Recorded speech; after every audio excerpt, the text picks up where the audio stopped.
Bueno, muy buenos días a todos, a todas, las compañeras y compañeros que nos están siguiendo por toda la provincia de Buenos Aires el día de hoy. Estamos nuevamente transmitiendo y acercándonos al final de este curso de verano, que se está terminando igual que el verano, pero que así como el verano no se quiere ir, este curso tampoco se quiere ir, así que vamos a, seguramente a tener todavía algunos contenidos complementarios en la próxima jornada, la semana próxima. Estamos transmitiendo, como siempre, aquí desde la sede de la Escuela de Gobierno de Salud Floreal Ferrara, en la ciudad de La Plata, en 4 y 51. Este espacio, digamos que esperamos que todos los que lo conocen y los que no lo conocen también que lo puedan conocer como un espacio colectivo para la construcción del derecho a la salud en nuestra provincia. Como siempre le estamos pidiendo que tomen precaución en mantener cerrados los micrófonos para que no haya ruidos a veces de estática, de fritura, o voces simplemente que se cuelan y que dificultan la transmisión. Ustedes están esperando, imagino que ansiosamente, el cuestionario número 4. El cuestionario número 4 va a estar disponible el próximo día martes.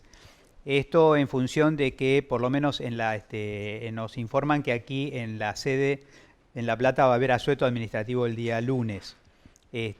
Así que, digamos, el día martes van a tener ustedes la información del cuarto cuestionario, que además ustedes saben que es el último. Para llegar a este cuarto cuestionario tienen que haber ustedes aprobado, digamos, el 1, el 2 y el 3.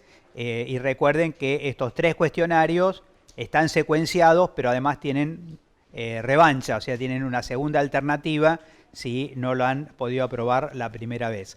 Imagino que muchos de los que están para llegar al cuarto ya pasaron por el 1, por el 2 y por el 3, pero estos cuestionarios no se han clausurado, de tal manera que si alguien ahora se pusiera a responder los cuestionarios, podría ir secuenciando el 1, el 2 y el 3 para ponerse listo para que el martes ya estén para poder abordar el cuestionario número 4, que es el último de los 4 cuestionarios que están previstos, digamos, en nuestro curso.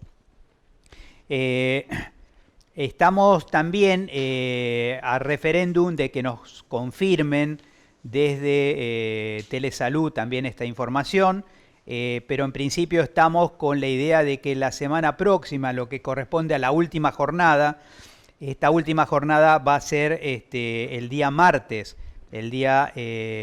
martes igual que siempre, entre las 11 y las 13, vamos a tener nuestro último encuentro, que como ustedes habrán visto en el programa, no tiene una agenda predefinida. Hay una parte, digamos, que le vamos a dedicar a la preparación del trabajo final, pero también es un momento donde nosotros queremos presentarle a ustedes la idea de la traducción de la política pública a los espacios de trabajo de todos y cada uno de ustedes, y en consecuencia le hemos pedido que nos acompañe el equipo de la Dirección Provincial de Hospitales y el equipo de la Dirección de Regiones Sanitarias. De paso, anticipo que va a estar con nosotros hoy el doctor Jorge Erce, digamos que está digamos, como director regional allí con sede en la ciudad de Junín. Nos va a estar acompañando en la segunda parte del día de hoy. Yo también quería comentarles que es muy probable que el próximo martes también tengamos un apartado especial para la preocupación que existe en la provincia y en el país con el tema de dengue. Y quería, digamos, simplemente, casi introductoriamente, hacer un breve comentario sobre un antiguo saber en el campo de la salud pública, que en algún momento dado se llamó geografía médica, digamos, es un saber un poco especial, porque resulta que era un saber muy vinculado a una noción de que las enfermedades las definía el lugar. De ahí surge, por ejemplo, el concepto de enfermedades tropicales, digamos, que hoy está, digamos, un poco ya en desuso, digamos, pero que mostraba esta idea de que había algo que parecía que era como de la peligrosidad de los lugares. Sin embargo, el concepto de geografía sanitaria o geografía médica tiene ahora un cierto valor y anticipo con esto por lo menos un comentario que me parece significativo. Hoy estamos enfrentando simultáneamente, digamos, tres brotes, digamos, posibles, tres riesgos. El riesgo de sarampión, digamos, el riesgo de dengue grave, digamos, y el riesgo de coronavirus. Obviamente yo estoy hablando de tres riesgos, si ustedes leen mucho los diarios, verán que hay uno que tapa a los otros, digamos, pero desde el punto de vista práctico, quiero decirles dos cosas que me parecen suficientemente puntuales. Primero, da la casualidad, digamos, que las tres enfermedades tienen la misma letalidad. Letalidad significa, digamos, recuerden que no es lo mismo letalidad que mortalidad. Letalidad es la tasa, la relación que hay entre los que fallecen en relación al número de enfermos, digamos. Las tres enfermedades están entre el 1 y el 3% de letalidad. Cualquier enfermedad que tiene una letalidad en por ciento ya nos preocupa y mucho. Quiere decir entonces que no pongamos ni entremos en el juego de pelear a ver cuál es la enfermedad más importante. La más importante es que tenemos que estar preparados para las tres enfermedades. Tengamos presente una especie de regalo de la naturaleza y del clima, digamos, es que hoy la posibilidad de que las personas estén con cuadros febriles en febrero o marzo, digamos, es más baja. No sería lo mismo si viviéramos en Italia, digamos, acá ahora estamos en este clima. Nosotros necesariamente no podemos ver una persona febril en ningún servicio de salud de toda la provincia sin preguntarle dónde estuvo los últimos 15 días antes. Disculpen que yo diga esto y ustedes sientan que de repente estoy diciendo una cosa de la más absoluta obviedad. Sin embargo, digamos, hemos tenido casos incluso complicados que se complicaron porque no se preguntó dónde estuvo la persona los últimos 15 días. 15 días es un número mágico del tiempo de incubación. Yo lo estoy mencionando porque las tres enfermedades más o menos están alrededor de ese tiempo de incubación. Entonces, digamos, 15 días más o menos es una buena estimación promedio. Fácil de acordarse, digamos. ¿Qué hizo usted en los últimos 15 días? ¿Qué podemos sospechar? Digamos, podemos sospechar que, digamos, ahora ya no le podemos decir si vino de China, ya podemos decir, digamos, hay por lo menos, digamos, 6 países con una carga muy importante, de la cual, por supuesto, el norte de Italia es el segundo más importante, pero, digamos, también está pasando en otros países, hasta en Estados Unidos o en África, especialmente en el mundo árabe, en Irán, digamos. O sea, Irán, Corea del Sur y Italia son los tres focos secundarios más importantes. Así que estuvo, digamos, viaje largo, digamos, es una posibilidad. La otra posibilidad, digamos, es Brasil y Paraguay por dos problemas. Primero, por dengue, digamos, ustedes saben que pensamos en dengue porque está absolutamente endemoepidémico ya el dengue en este país. Brasil tuvo 2 millones de casos, digamos, el año pasado. Y la preocupación, el problema es que nosotros hemos tenido con el dengue cierta sensación de que es una enfermedad, digamos, molesta, pero digamos, en definitiva, quizá no tan grave. Pero por esto mismo, de los 2 episodios que ya tuvimos, digamos, en el año 2009 y en el año 2016, nosotros estamos expuestos ahora a un nuevo problema, que es la circulación de la cepa 4, el dengue 4. El dengue 4 combinado en las personas que ya tuvieron el 1 y 2, digamos, puede darnos lo que se llama ahora dengue grave, antes se llamaba dengue hemorrágico. No es una ciencia oculta, digamos, pedir que en la semiología, en las guardias, en los lugares donde entramos en contacto con un paciente febril, preguntemos si ha venido, digamos, de un país como Paraguay o Brasil, si pensamos que hay posibilidad de dengue, o pensar en un viaje más prolongado si pensamos en esta posibilidad de coronavirus, que parece que todos estamos alertas, pero no es seguro que los próximos casos necesariamente van a caer en la Suisse, para decirlo gráficamente, digamos, o en una clínica con protocolo, etcétera, etcétera.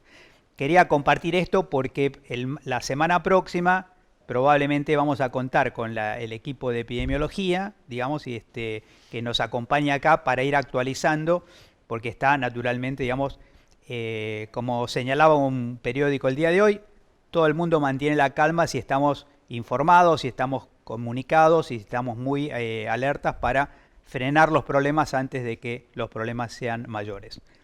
Bueno, disculpen esta extensión un poquito larga, digamos, pero el día de hoy tenemos como un cambio de roles, digamos, porque me toca a mí hoy conversar con ustedes sobre el tema de redes y el organizador, digamos, de la conversación del día de hoy es Norberto Japosnik, que está acá con nosotros.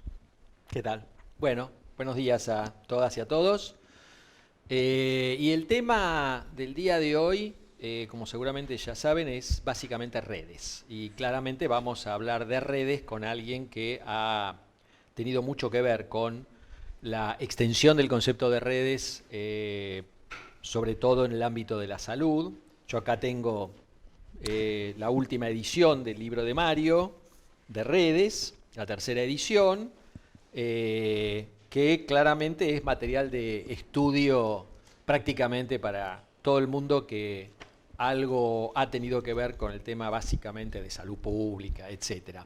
Y un poco enganchando con lo que recién hablabas, Mario, yo estaba pensando que cotidianamente en el abordaje de los problemas de salud, pero inclusive nos podríamos referir a estos 3 problemas infecciosos que mencionaste, dengue, coronavirus y sarampión, cuando hablamos de los servicios de salud, pero interactuando con lo que la comunidad tiene que hacer en relación al descacharreo en el dengue, las madres ocupándose de la vacunación de los niños y niñas con el tema de sarampión, los medios de comunicación haciendo su parte, etcétera, parece obvio que estamos hablando de redes.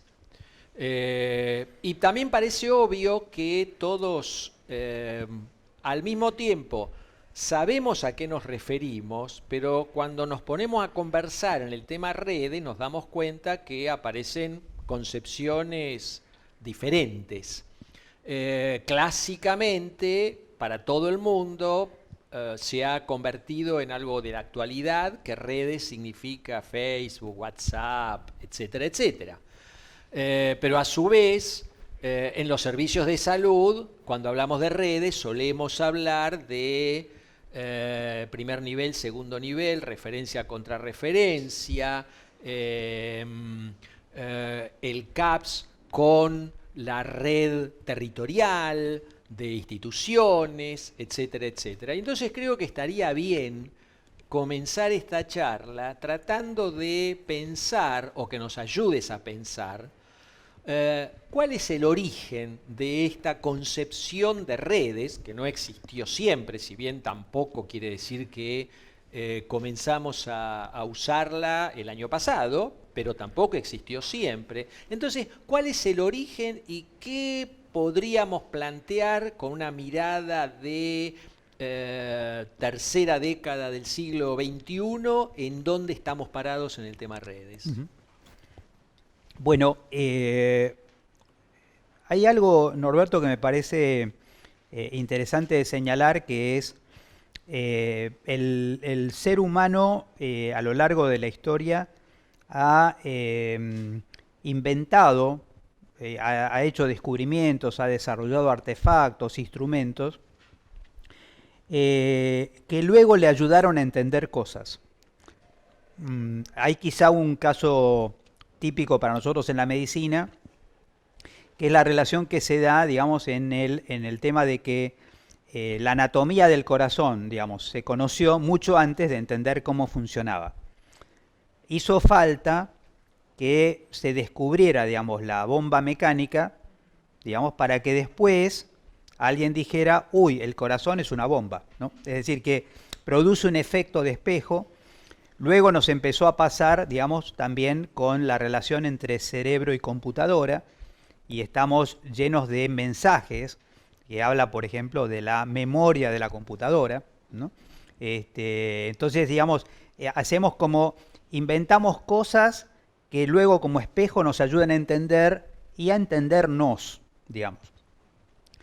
En el caso de la conectividad, nosotros podríamos decir, hay una conectividad de las cosas que ya se fueron pensando, que tiene una historia larga, como uno podría decir, por ejemplo, las redes telefónicas, digamos, las redes de telégrafo, quizás de las primeras redes importantes, las redes de agua potable, pero hizo falta acercarnos a este concepto de redes sociales para entender mejor que estos dispositivos no necesariamente inventan necesidades, sino también caen en necesidades, digamos, y la capacidad o la necesidad de asociatividad, de comunicarnos, es casi una necesidad básica inherente al ser humano.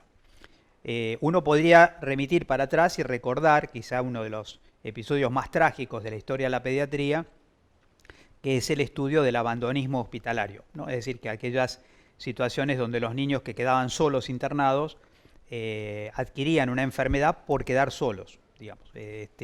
Bueno, esto muestra que cuando uno habla de las necesidades básicas o vitales incluso, que algunos la tienen asociado a la SA, ¿no? O sea, aire, agua, alimento, abrigo, también, digamos, es vital afecto, digamos, y asociatividad. O sea, todo sigue con la SA. Así que la asociatividad es inherente al ser humano, digamos. Ahora, las ciencias sociales en algún momento dado, en la década de los 60, fines de los 60, y es divertido acordarse porque es ciencias sociales, el grupo de Liverpool en el 68, digamos, esto es casi lo mismo que decir los Beatles, digamos, pero la escuela sociológica inglesa empieza a buscar una especie de eslabón perdido entre la visión de la sociología marxista, digamos, más estructuralista, y la funcionalista norteamericana. Y en el medio de eso descubre que la llave, digamos, del estudio social tenía que ver con los nexos y los vínculos.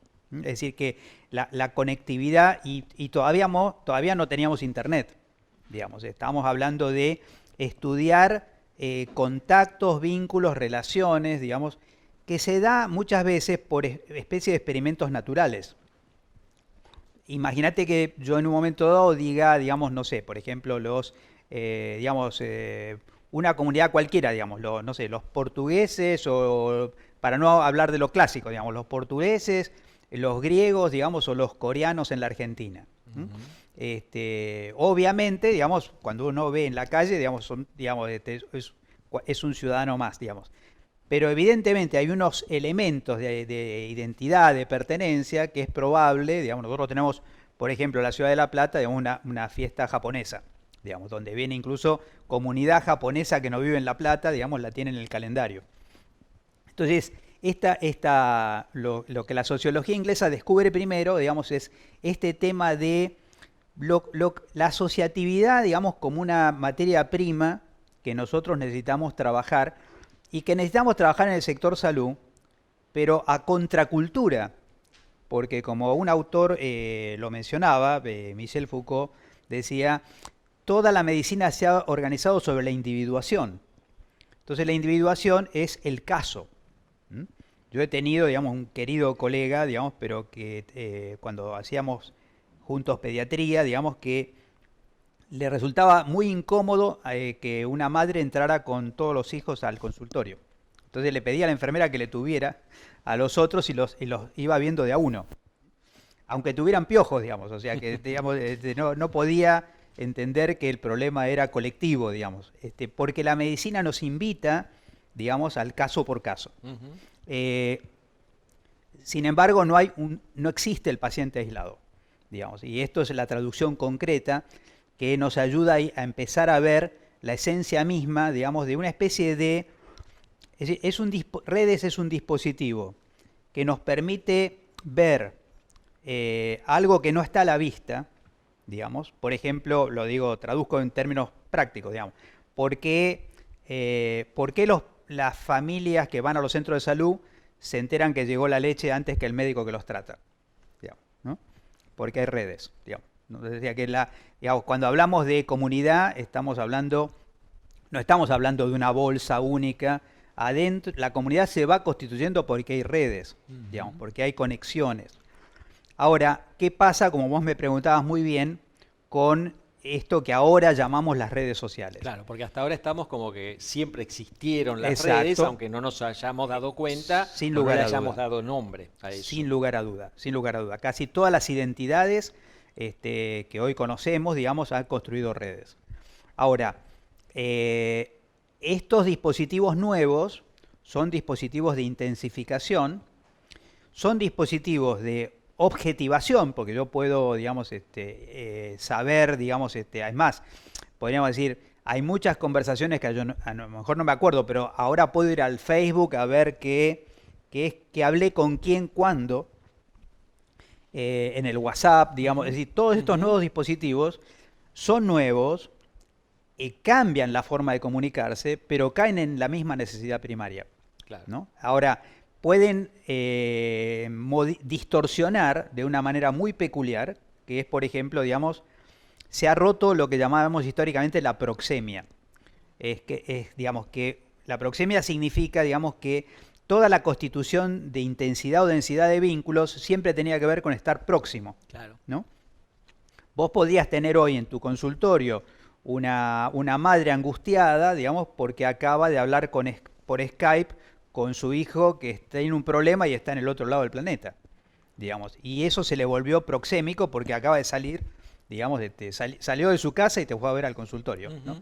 Entonces, lo que está haciendo las redes es algo parecido a lo que hacen las autopistas con el espacio urbano, ¿no? Es decir, lo distorsionan, cambian, digamos, los tiempos. Pero siempre sirven para trasladarse. Siempre sirve para trasladarse, exactamente. Es algo bastante parecido. Bien, ahora, en esta concepción más moderna, ¿no?, del concepto de redes, asumiendo que en realidad siempre existieron, ¿qué papel han tenido el desarrollo de algo tan cercano a nuestras vivencias como los movimientos sociales? ¿Cuál es el vínculo entre el desarrollo de la concepción de las redes y la aparición de los movimientos sociales? Porque vos mencionaste el año 68, Liverpool, no París. Exactamente. Pero, ¿no? Ahí Sí. hay una Totalmente. proximidad. Totalmente. Y yo diría, bueno, hay algún autor, particularmente dos autores españoles, que trabajan eso y que incluso lo dejo casi como una especie de pregunta paradoja, digamos, ¿redes en movimiento o movimientos en red? Claro. ¿No? Es decir, que desde el punto de vista, ahora lo que ocurre con los movimientos es una reflexión interesante que nos acercaban estos autores, es quienes forman parte de un movimiento, valga la paradoja, no pueden quedarse quietos, digamos. Es decir, que el problema fundamental del movimiento es que su acción, digamos, o sea, vos existís en tanto te muevas. Claro. Entonces, desde ese punto de vista, digamos, es distinto de otras formas organizativas, donde vos podés decir, bueno, una asociación civil, una ONG, un hospital, un centro de salud, digamos. Hay una estructura y una determinada exacto, organización. Exacto. En el campo de la salud uno podría decir, digamos, los hospitales, las instituciones existen, pero por ejemplo la salud mental ha generado un movimiento, ¿no? Entonces, digamos, es un movimiento de salud mental que se está moviendo entre las estructuras más rígidas de hospitales, de centros de salud, de centros comunitarios, de centros de atención, ¿no? Perfecto, clarísimo me parece. Bueno, si te parece vamos a un corte, como se dice en la televisión, y vamos con un separador.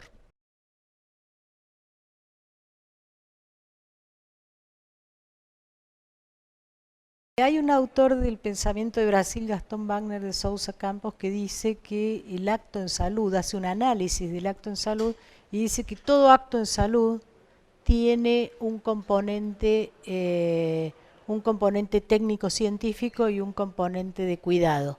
Este componente de cuidado es una intersección, dice, con la subjetividad del otro, y además es la parte, dice, esto lo agregaría yo, no mercantilizable de la práctica. Es la parte que no nos permite objetivar al otro.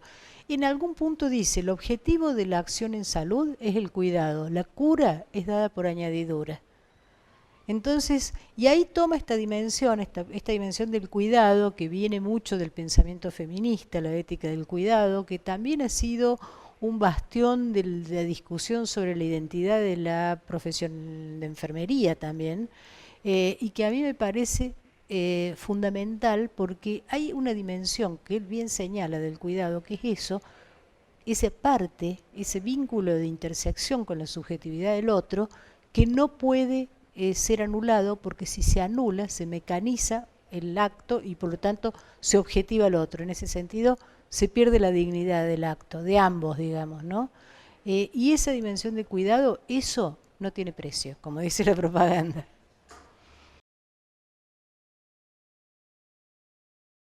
Bueno, vamos a continuar entonces. Quería recordarles que las preguntas que vayan surgiendo las pueden dirigir por correo electrónico a nuestra dirección, que es curso de verano DPGC, por Dirección Provincial de Gestión del Conocimiento, curso de verano dpgc@gmail.com. Ya algunas preguntas ya han ingresado y, como siempre dice Mario, van a ser respondidas en orden de llegada, así que cuanto antes las envíen, más probable es que nos den los tiempos para incorporarlas. Y también, como suele hacer Mario, vamos a mencionar a algunos de los lugares en los cuales nos están siguiendo para mandarles un saludo. El CAPS Juana Zurduy de Morón, la región sanitaria 9 Azul, Centro Comunitario de Salud de Florencio Varela, el Hospital San José de Pergamino, la región sanitaria 6, aquí me ponen Escuela de Salud Floreal Ferrara de La Plata, o sea, los compañeros que están en el aula magna en esta escuela, el Hospital San Juan de Dios de La Plata, el Hospital de Vicente López, el Hospital de Lomas de Zamora, el CAPS de Chivilcoy, el Hospital Magdalena B. Martínez de Pacheco, el Hospital Municipal del Niño de San Justo, el Hospital Paroicien de Matanza, el CAPS Villa Florida de La Madrid, el Hospital Oñatibia de Almirante Brown, el Hospital Dr. Raúl Cacabo de Coronel Suárez, Telesalud de Nación, a los cuales, como siempre hacemos, le mandamos un especial saludo y agradecimiento por su colaboración, el CEBAS 28 de Morón, el Hospital Nacional Baldomero Sommer, Medicina Laboral, Municipalidad de Junín y Hospital San Martín de La Plata. Por ahora estos son los saludos que tenemos y que retribuimos. Bueno, creo que para anuncios ya más o menos estamos. Mario, en esta era en la cual, continuando con lo que vos planteaste también de la proxemia, de lo que parece no ser próximo, o de cómo ha cambiado la concepción de la proximidad, solemos hablar permanentemente de las redes sociales, y pareciera que las redes sociales son una comunicación entre máquinas, entre computadoras, celulares, dispositivos de ese tipo, de esa naturaleza. Sin embargo, permanentemente cuando nos referimos al tema redes, solemos hablar de un concepto central al tema redes, que son los vínculos. Y entonces decimos que las redes son el lenguaje de los vínculos, hablamos de la naturaleza vincular de las redes, etcétera, etcétera. ¿Hay una contraposición? ¿Estamos hablando de cosas distintas cuando aplicamos el término redes, tanto a los vínculos que los pensamos como interpersonales, como cuando el término redes lo aplicamos a dispositivos? Bueno, en principio me resulta bastante parecido a lo que ha sucedido en el mundo laboral con este debate que había cuando uno decía factores productivos, y decía, bueno, al final el trabajo es una mezcla, o la producción es una mezcla de trabajadores más capital, más insumos y demás. Después parecía que uno lo ponía en una tolva, digamos, lo sacudía un poquito y salía el producto. Otra perspectiva, digamos, más estructuralista, decía, no, mire, o sea, la centralidad del trabajo es el trabajador, digamos. Todo lo demás son instrumentos de trabajo, ¿no? Podríamos decir así, las ambulancias, los hospitales, la gasa, el medicamento. Digamos, ahora, los servicios de salud son servicios de persona para personas. En las redes, digamos, las redes son fundamentalmente redes de personas, digamos. Ahora, lo que es interesante, que un autor nos trajo un poquito a colación, lo dice, es un poco hermética la frase porque no usamos esa palabra habitualmente, dice, digamos, los objetos tienen capacidad de agencia. Agencia en el mundo sajón quiere decir algo así como influencia, digamos, ¿no? Entonces, ¿qué es lo que pasa? Digamos, lo que pasa es que, digamos, si yo quiero comunicarme contigo, digamos, y saco el WhatsApp y no hay Wi-Fi, digamos, voy a demorar en comunicarme, entonces tiene un cierto efecto de agencia. Si frente a un semáforo yo paro, digamos, el semáforo digamos, tiene un efecto de agencia sobre mí porque me hace parar, digamos, y no es una persona. Digamos, hay una diferencia entre tener un policía en la esquina o tener un semáforo, digamos, ¿no es cierto? Pero el semáforo está, digamos, el semáforo está intermediando que en definitiva, digamos, yo voy a pagarle la multa a una persona concreta, digamos, o a un municipio o a una persona jurídica. Entonces, lo interesante es que nosotros en salud sabemos, digamos, que tenemos que saber que los objetos tienen capacidad de agencia. Un caso típico es la arquitectura hospitalaria. Cuando vos decís, digamos, quiero modernizar, optimizar, digamos, después está el tema de que el hospital tiene 40 años, digamos, y fue pensado para otra cosa, ¿no? Entonces, digamos, yo estoy desarrollando una especie de coreografía, de obra de teatro, digamos, todos los días en un hospital, pero el límite lo marca digamos, el escenario de trabajo, ¿no? Es decir, me está poniendo determinantes para ver si yo puedo o no puedo. Entonces puedo decir, este hospital es muy difícil controlar la infección hospitalaria, digamos, porque tiene techo de 8 metros. ¿No? Es decir, que me empieza a producir un efecto de relación. Así que hay un tema de... Nosotros no soltamos la idea de que las redes son redes de personas, digamos, son redes vinculares. Y tal es así que para poder trabajar en redes entramos directamente al mundo de las relaciones y lo hemos estado como sistematizando, digamos.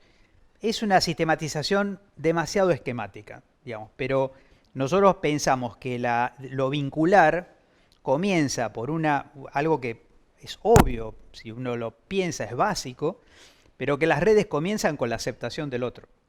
Es decir, digamos, que si digamos, hay un fenómeno en el cual incluso, en algunos lugares se lo dice más claramente, digamos, puede haber un ninguneo, digamos, ¿no? Quiere decir, digamos, ¿cómo voy a imaginar redes con alguien que ni siquiera puedo, ¿no? Entonces, digamos, es como cuando uno dice, digamos, personas en la calle, en el microcentro de la ciudad de Buenos Aires, digamos. O sea, es un obstáculo para caminar, digamos. No es una persona que está, no es una familia que está ahí. O sea, entonces ya ahí desapareció en el radar la posibilidad de construir redes. Desde la aceptación del otro, digamos, que es un punto basal, imprescindible, en adelante uno puede ir construyendo una serie de densidad de vínculos hasta llegar en el otro extremo a lo que podríamos llamar la confianza. O sea, directamente somos socios, digamos. Ya directamente ni necesito que me cuentes lo que estás haciendo porque ya sé que está bien hecho porque es exactamente lo que queríamos hacer, digamos. Entonces, ¿qué hay en el medio, digamos, entre esa aceptación del otro y entrar en un vínculo de confianza? Bueno, hay tiempo, digamos, hay tiempo de contacto, reiteración de contactos, y también hay lo que podríamos llamar aprendizajes significativos. Es decir, hay circunstancias que maduran, digamos, es decir, por ejemplo, y entre otras cosas, las situaciones críticas. Claro. ¿No? Yo podía pensar, digamos, en estos pacientes, digamos, o no pacientes, pero la gente que quedó cuarentenada, digamos, probablemente haya quedado en una situación vincular, digamos. Yo me imagino que después que saliste de las cuarentenas te llevaste el WhatsApp, digamos, para seguir hablando, o sea, hiciste amigos, digamos. Claro. Son situaciones, digamos, a veces decimos en broma, digamos, vos estás en la parada de un colectivo, uno atrás del otro, digamos. Ahora, si tarda demasiado, van a empezar a hablar las personas, ¿no? Entonces, esta lógica que rápidamente una situación crítica puede madurar el proceso de redes y pasan cosas insólitas. A veces, insólitas quiero decir, hasta que uno agudiza la mirada. Pero, por ejemplo, digamos, los pacientes que están en internación conjunta se vinculan. Claro. ¿No?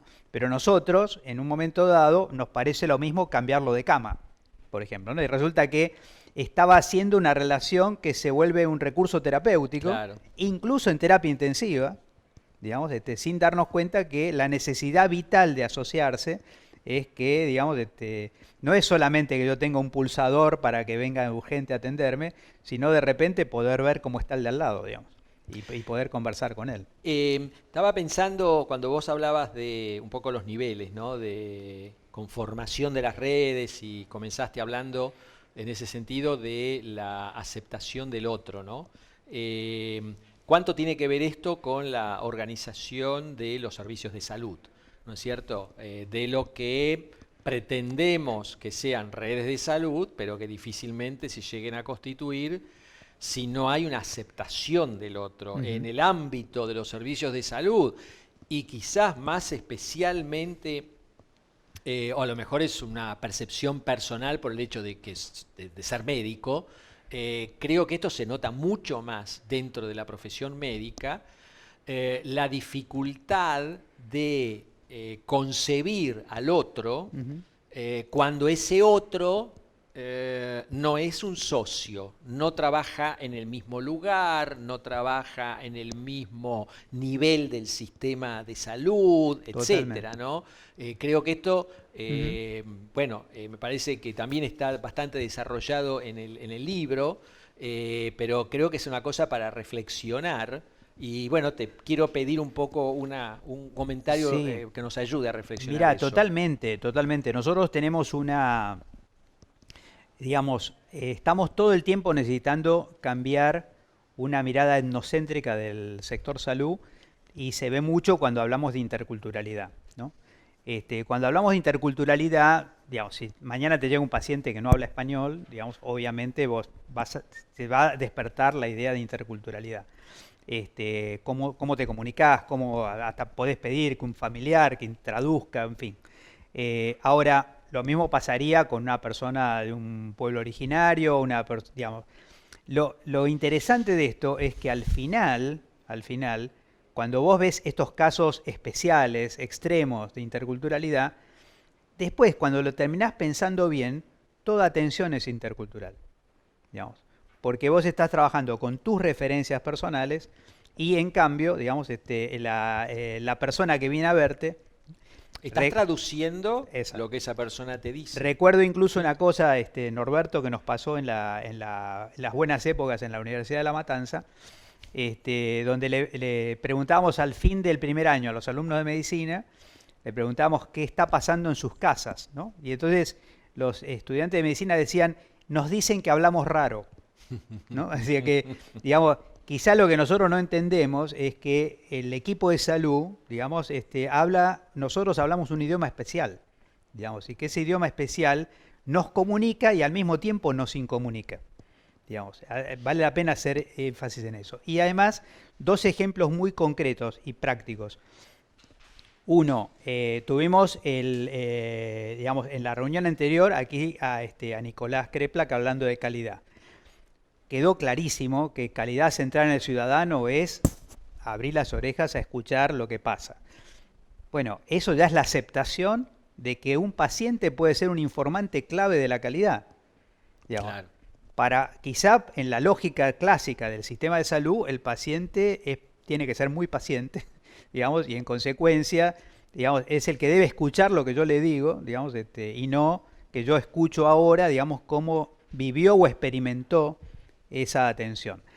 Y otro caso que ya no es de salud individual, pero sí de salud colectiva, que es muy interesante para nosotros que también estamos involucrados en la formación en gestión de servicios de salud, es, digamos, hace 20 o 30 años estábamos en la formación de expertos en programas, en diseño de programas de salud, ¿no? ¿Qué debía saber? Digamos, debía saber todo del problema de salud que iba a enfrentar, debía saber mucho sobre diseño de normas, de procedimientos, debía saber mucho sobre cálculo, sobre, digamos, cómo dimensionar adecuadamente, que no faltaran insumos, etcétera, etcétera, y eso era un buen programa y era un buen jefe de programa. Todo esto cambió con el HIV, digamos, porque, digamos, los pacientes de HIV fueron los primeros, pero ya no son los únicos, digamos, que dijeron, nosotros queremos discutir los programas, digamos. Entonces, digamos, esto que históricamente fue, digamos, salud para todos, pero sin todos, ¿no?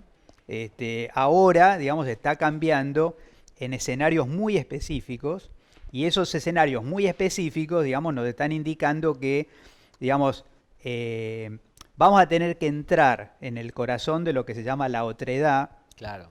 porque en salud empiezan a brotar, digamos, una cantidad muy importante de actores que nos pensamos históricamente como que son actores de salud, pero que hoy ya nos están ayudando a balizar que el territorio de la salud está todo el tiempo redefiniéndose, digamos, y creo que tiene mucho que ver con este tema del surgimiento del otro, la aceptación del otro.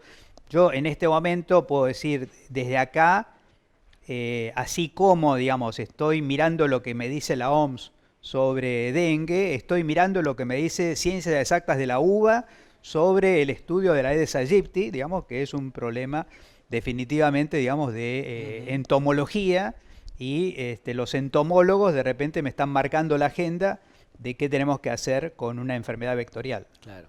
De eso. Bueno, vamos a seguir un poco profundizando estas cuestiones. Vamos a hacer un corte ahora. Este es el corte largo, el de los 10 minutos. Para que, bueno, discutan en lo posible estas cuestiones, piensen preguntas y entonces volvemos a plantear la dirección de correo electrónico para esas preguntas, curso de verano de pgc@gmail.com. Así que, bueno, adelante, nos vemos en un ratito.